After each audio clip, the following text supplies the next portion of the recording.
Hi mga viewers and listeners. Ngayon napapansin nyo, meron akong ID lace. Bakit kaya? Siyempre, ang ating makakasama, ang mga dati kong mga naging kaklase nung ako ay college. So halina't, samahan ako para sila kilalanin nyo. Wake up yan! At ngayon, atin na silang makakasama at nandito na sila sa aking simulan natin sa aking pinakamagandang kaklase, Angel. Hi guys! At syempre sa aking mahinhin at witty-witty kaklase, Jamie. Hi! And of course, ngayon sa pinakasikat na komedyante, Kiara. Hi guys! And not but not the least, ang nag-iisang lalaki dito at heartthrob sa amin, Riley. Hi guys! So ano, kamusta na ba kayo? Okay lang. Okay lang. Ayos lang. Mabuti naman. Ako ba hindi niyo ba ako tatanungin? Kamusta ka naman? Siyempre, eto, okay na okay. Pero, ano na ba mga work niyo? Like, wow. I am now in a cruise ship. Hala, hindi niya na alam! Oh my gosh! Nalimutan niya na. Ano ba? Ano ba yung work mo? Hindi mo na alam. What is it? Oh. Guess what? Ano nga? Ano nga? Ano ka ngayon? Siyempre, naging isa lang. Famous na komedyante. Oh my gosh! And ikaw, ano nga ba? Ito, nagde-negosyo lang. Wow, Business, business. Pero, kamusta na ang mga buhay natin? Ano ba? Anong klaseng buhay ba? Ang mga bayarin, sahod, kamusta naman? Napakasakit sa ulo. Maraming responsibilidad, lalo na pag ikaw ang breadwinner. Totoo, ang hirap maging breadwinner.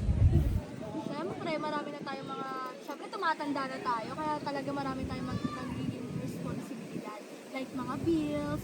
Bakit? Gaano ba kataas ang mga bill nyo? Kung gaano kataas ang sahod ko, mas mataas pa ang mga bayarin ko. Ay, grabe naman pa. Eh, ikaw, kamusta naman ang sahod mo? Lahat ng sahod ko napunta lahat sa expenses. Kagaya ng, Tubig, ilaw, mga foods.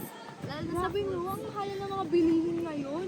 Grabe Totoo no, yan. ang Totoo taas. na. May binubuo Kaya- lang talaga. Hindi na natupad yung 20 pesos na bigas, no? Pero, ba nagsabi niyan? Hoy! Ang tagal na nun. Ay, pero hindi, ibahin natin yung usapan. Pwes, nandito naman tayo, lahat naman tayo siguro naghihirap. Di ba, kilala niyo ba si Diwata? Ay, oo, te. Yung issue Yung niya nasa ngayon. social media sikat trending ngayon? ngayon. Yes, ano ang Totoo, issue niya sikat ngayon? siya. Anong issue niya ngayon? Sa food ba? Hindi, hindi. Sa business niya. Sa business, kasi di ba lagi siya nakiklearing. Kasi nandoon lang siya sa gilid, nakabalandra yung mga tinda niya doon, na which is ang dami nga niyang tinda. Pero, kasi di ba sa Manila, kilala ang Manila sa mga tiyangge-tiyangge na nakakalat lang. Pero bawal yun, di ba? Sa tingin niyo, ano masasabi niyo sa issue na yun? Kung nasa law naman, bawal talaga doon. Siguro talagang may mali yung ano nila. Pero at the same time, hindi naman lahat afford ng mag-rent ng mga places o lugar na pwede nilang pag-business. So parang dapat medyo may consideration din yung mga gobyerno. Oo nga eh, kasi syempre lahat ng mga ganun, kaya nga sila nagaganon kasi wala silang enough money para mag-rent ng mga ganun kamahal na mga store, no? So, pero grabe na kung iisipin mo dahil kapag kasi ikaw is naabutan ka doon, ang gagawin nila sa mga tinda mo is kokolektahin nila, di ba? Anong masasabi nyo doon? Tama ba? Pabor ba kayo sa ganong action nila? Siyempre hindi. Bakit? Bakit? Dapat magbigay muna sila ng reminder bago sila mag-clearing. Parang respeto na Parang lang doon. konsiderasyon na rin sa mga nagtitinda. Pero kasi di ba, ang hirap talaga ng wala kang pera. Sa totoo lang. Sa totoo lang talaga. Mabubuhay ba kayo na wala kayong pera? Totoo ba yung sinasabi na okay na maging masaya kahit wala ng pera? Hindi totoo yan. Kailangan mo ng pera para maging masaya. Kailangan may pera. Pera talaga, no?